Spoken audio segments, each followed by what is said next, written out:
Imagine being stuck in a 47-minute time loop where the main way to push forward is through therapy sessions. That's Rue Valley, a psychological RPG that's just as much about solving a mystery as it is about confronting your own crippling anxiety. It wears its Disco Elysium influences proudly, yet still manages to carve out its own identity through intimate, grounded storytelling. And while the pacing hits a wall in the middle, Rue Valley is rich with deep, emotional stories about mundane people buckling under the weight of ordinary problems. Stories that feel very real and uncomfortably familiar. I'm sure we've all had sleepless nights where we just stared at the ceiling wondering where our lives are going. And Rue Valley does a tremendous job of exploring all of those mixed emotions. Appropriately enough, the story begins with our main character, Eugene Harrow, visiting a therapist for the very first time in a small, middle-of-nowhere town. And not of his own volition either, as you very quickly figure out. Eugene is carrying a lot of emotional baggage thanks to a series of incidents that get revealed as the story progresses. So at the very start, he has basically checked out from life, just half-heartedly going through the motions. The character creation system does a great job of exemplifying this. You don't start by defining your strengths or choosing your preferred way of fighting. Instead, you start by choosing which flaws and insecurities will plague you for the rest of the game. Maybe you're overly dramatic, arrogant, or so socially awkward that you cannot even manage small talk without panicking. These little quirks shape how your character responds to the world, and often even force you to take the worse, self-destructive options because your pride will not allow you to do things the normal way.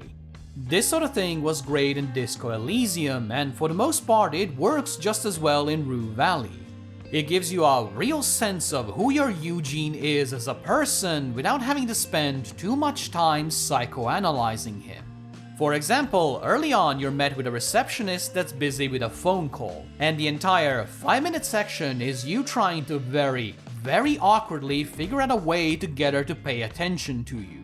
I eventually did what I would do in real life, which is to whip out a phone and start doing something, just anything to avoid dealing with the fact that I'm being ignored.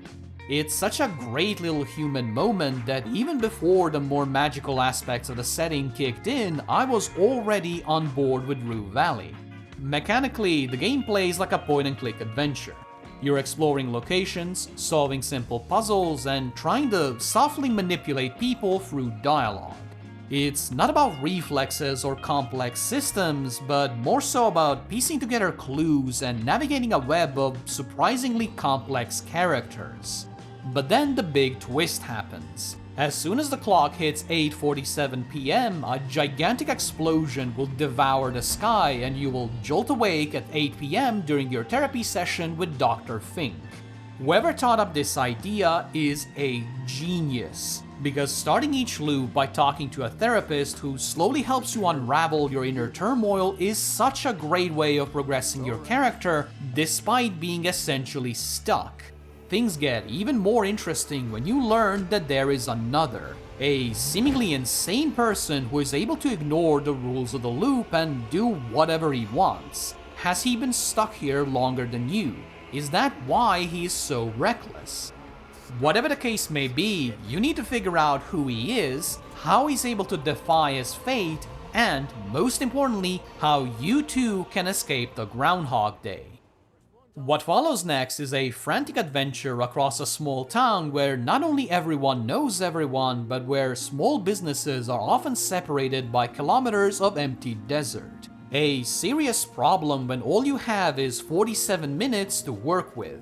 Sometimes you have to walk for so long that you'll only have a minute or two to actually complete your objective, which really helps put you into Eugene's headspace. You're not just watching him slowly lose his mind as he's stuck repeating the same routine. You're feeling the exact same creeping frustrations yourself. But each loop, you learn a little bit more, which lets you manipulate events in your favor and learn details that people wouldn't normally share with complete strangers. And that's my favorite part of Rue Valley. Slowly peeling away the layers of these fascinating characters and learning what makes them tick. The fact that they're all just ordinary people makes it all the more compelling to me, because the drama surrounding their lives is the same sort of stuff most of us have seen play out in real life. Unfortunately, Rue Valley doesn't take this concept far enough. You can only really talk to people when they're directly involved in one of your, shall we say, quests. And that really is a shame, because I would have loved the chance to bring up details I learned in previous loops just to see how they would react. After all, one of the best parts of a time loop story is that moment where you manage to actually convince someone that you're not pants on head insane and that this is actually happening. Or honestly, even just talk to them to get a bit more information, because I found the characters so instantly likable that I just needed to know more about them. Yet sadly, they are there to fulfill a function and then step aside, which feels like a real missed opportunity in a game that is otherwise so focused on analyzing what motivates humanity to push forward despite all of the hardship. And speaking of pushing forward, most of your breakthroughs will happen when you manage to link together different ideas within your mental map into a single, coherent intention. Something that always reminded me of the Conspiracy Charlie meme from Always Sunny. But in order to actually act on these plans, you'll need to find sufficient motivation, as poor Eugene is at rock bottom and needs a gentle reminder that life is still worth living. So you'll occasionally have to stop to smell the flowers, take a leak in the river, or just zone out playing video games for the whole loop. Whatever it takes to build up enough motivation to tackle the next big obstacle.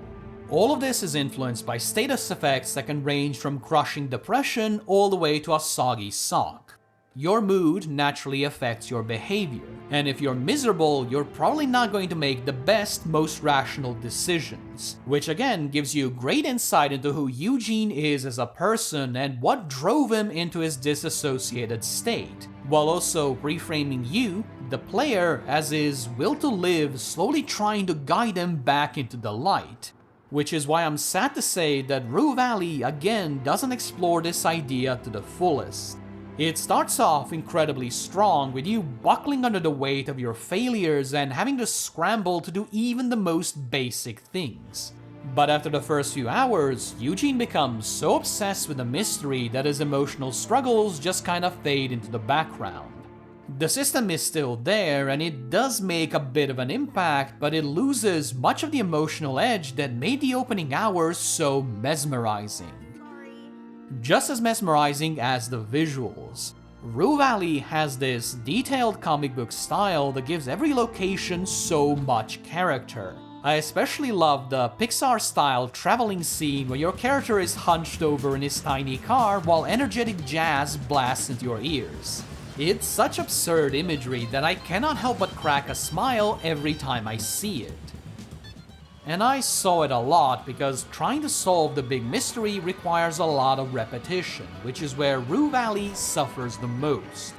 The entire mid-game has you spending actual, real-life hours just reading dry journals, and it absolutely murders the pacing.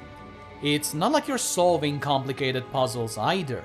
By this point, the game is almost entirely linear, so you're just following your quest objectives while repeating the same sequences and dialogue over and over again.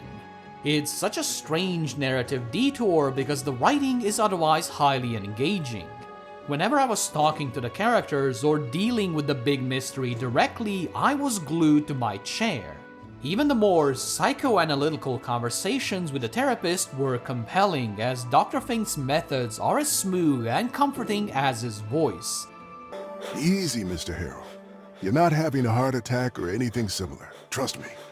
You're just getting too much oxygen. I always looked forward to talking to him after every big breakthrough because he never failed to offer some sage advice, but without ever sounding pretentious. So it is honestly baffling how the game stops you dead in your tracks to silently read random nonsense about characters who just don't matter, when the actual characters you care about could have been fleshed out further instead. Thankfully, things do start to pick back up again towards the end. I obviously won't go into any details to avoid spoilers, But what I will say is that the ending is appropriately emotional for a game so focused on overcoming mental health issues. Eugene not only solves the mystery at the center of the time loop, but in the process confronts his own demons and finally figures out his own place in the world. Some people might find the ending to be a bit anticlimactic, as it's not a big bombastic action scene where everything is revealed in the final hour. But honestly, I really like that. Because ultimately, it is Eugene's journey that matters more than the mystery. How you dealt with being stuck in the time loop, how you overcame its challenges, and how that changed you as a person, that is the true story of Rue Valley. And the fact that it ends almost exactly the way it began is such a lovely, poetic capstone to the whole journey. Which leads us to the hardest question of them all. Should you play Rue Valley? I'm going to say yes, but with a serious caveat. When it's good, it is genuinely brilliant. The characters, the themes, and Eugene's journey left a real mark on me, and I will not be forgetting them anytime soon. But that middle section is so sluggish and so repetitive that it nearly made me quit. So if you're diving in, steel yourself for a few hours of tedious busy work, because Rue Valley's highs are high enough that it is well worth pushing through. What I can say for certain is that I will be keeping an eye on Emotion Spark Studio going forward. Rue Valley, even with all of its flaws, was honestly a remarkable first effort. If the team learns some valuable lessons from it and really leans into all of Rue Valley's strengths, I have a feeling their next game will be something truly special. Thank you for watching. If you enjoyed the video, a like and a sub would go a long way, and I do hope to see you again soon. Bye bye!